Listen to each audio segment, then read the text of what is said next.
Assalamualaikum warahmatullahi wabarakatuh. Baiklah, anak-anak semua, pada kesempatan ini kita akan coba kembali mempresentasikan tentang kisah hijrahnya Nabi Muhammad SAW dan juga perjuangannya Nabi Muhammad SAW di dalam menegakkan ajaran Islam. Sebelumnya, terlebih dahulu mari kita awali dengan membacakan doa sebelum belajar. Bismillahirrahmanirrahim.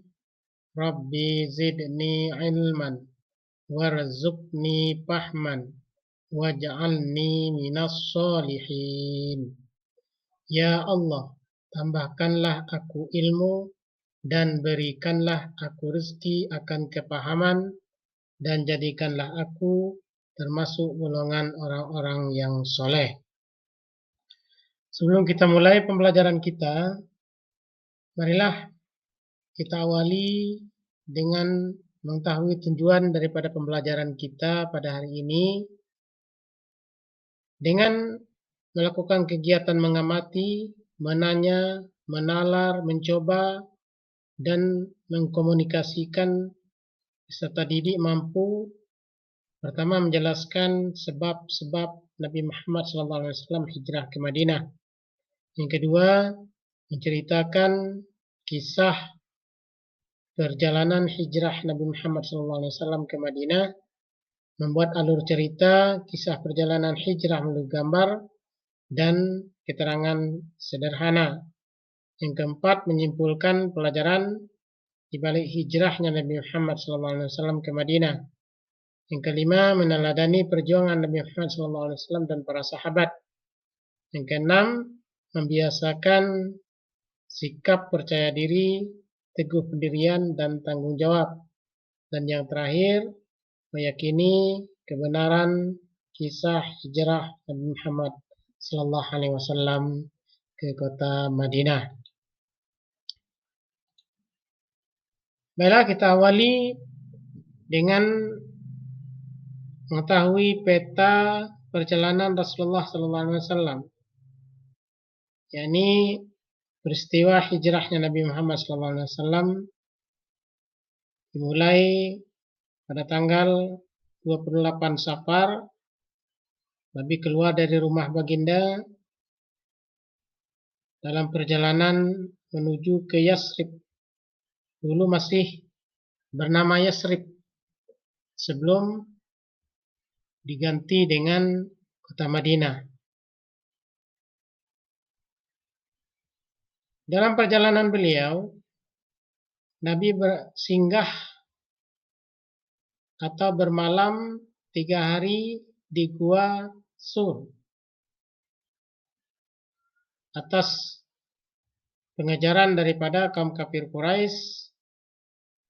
Rasulullah bersama dengan Abu Bakar As-Siddiq, mereka bersembunyi di Gua Sur. Namun Allah Subhanahu wa taala menyelamatkan mereka hingga mereka dapat melakukan perjalanan hijrah sampai ke kota Yasrib atau kota Madinah. Peta konsep kita pada hari ini adalah sejarah Rasulullah SAW. Yang pertama, misi diutusnya Rasulullah SAW. Pertama, untuk menyempurnakan akhlak manusia, membangun manusia mulia dan bermanfaat. Kemudian yang ketiga, sebagai rahmat bagi seluruh alam. Kemudian bagian yang kedua adalah dakwah Rasulullah. Beliau berdakwah pertama secara bisirri atau sembunyi-sembunyi. Yang kedua, beliau berdakwah secara terang-terangan. Kemudian yang ketiga, sikap teladan Rasulullah SAW. Beliau memiliki jiwa yang teguh, tabah dan sabar, bijaksana, berakhlak mulia, tegas, bertawakal kepada Allah Subhanahu wa taala. strategi perjuangan Rasulullah dan para sahabat, pertama, dakwah yang beliau lakukan secara bisri atau sembunyi-sembunyi. Nabi Shallallahu Alaihi Wasallam berdakwah secara sembunyi-sembunyi kepada orang-orang yang terdekat dan keluarga. Maka terdapat orang-orang yang pertama masuk Islam. Yang pertama adalah dari kalangan wanita, istri beliau sendiri, yaitu Siti Khadijah. Kemudian ada dari kalangan anak-anak, Ali bin Abi Thalib. Kemudian Abu Bakar As-Siddiq, Zaid bin Harisah, dan yang kelima adalah Bilal bin Rabah. Bagian yang kedua, dakwah secara terang-terangan. Setelah dakwah secara sembunyi-sembunyi dilakukan, Rasulullah SAW kembali gundah karena telah berlangsung 2,5 tahun. Tidak ada lagi wahyu yang turun. Maka saat itu Jibril turun membawa wahyu kepada beliau, yaitu surah Al-Mudaththir ayat pertama sampai ayat yang ke-7. Kemudian tantangan yang dihadapi Nabi dan para sahabat. Tentulah para tokoh Quraisy menyatukan langkah untuk menentang kegiatan dakwah Nabi Sallallahu Alaihi Wasallam. Mereka mulai mengintimidasi dan menyiksa kepada para pengikut Nabi. Sementara itu, Nabi dan para sahabat tetap gigih untuk melanjutkan dakwah hingga masuk 2 orang tokoh Quraisy, yaitu Hamzah bin Abdul Muttalib dan Umar bin Khattab. Dari pelajaran dakwah, Nabi dalam berdakwah mempunyai sikap prinsip, yaitu jiwa yang teguh, tabah sabar, sikap bijaksana, tegas, akhlak mulia, dan tawakal kepada Allah Subhanahu wa taala. Kemudian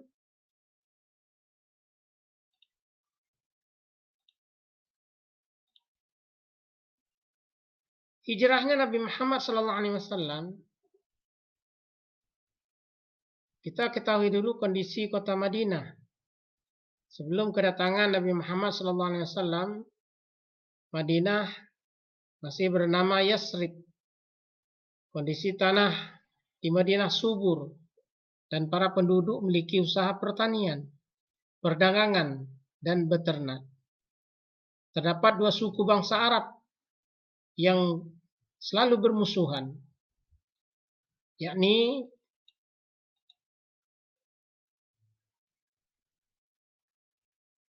peristiwa hijrahnya Nabi Muhammad SAW. Kisah hijrah Nabi diawali dengan kejadian Baiat Aqabah pertama dan Baiat Aqabah yang kedua. Kemudian dalam proses hijrahnya beliau dan Abu Bakar singgah di Wakhira selama 3 hari. Lalu di tengah perjalanan menuju Madinah, beliau membangun masjid bernama Masjid Quba. Peristiwa hijrah Nabi Muhammad SAW ke Madinah secara fisik ditandai dengan dibangunnya Masjid Nabawi.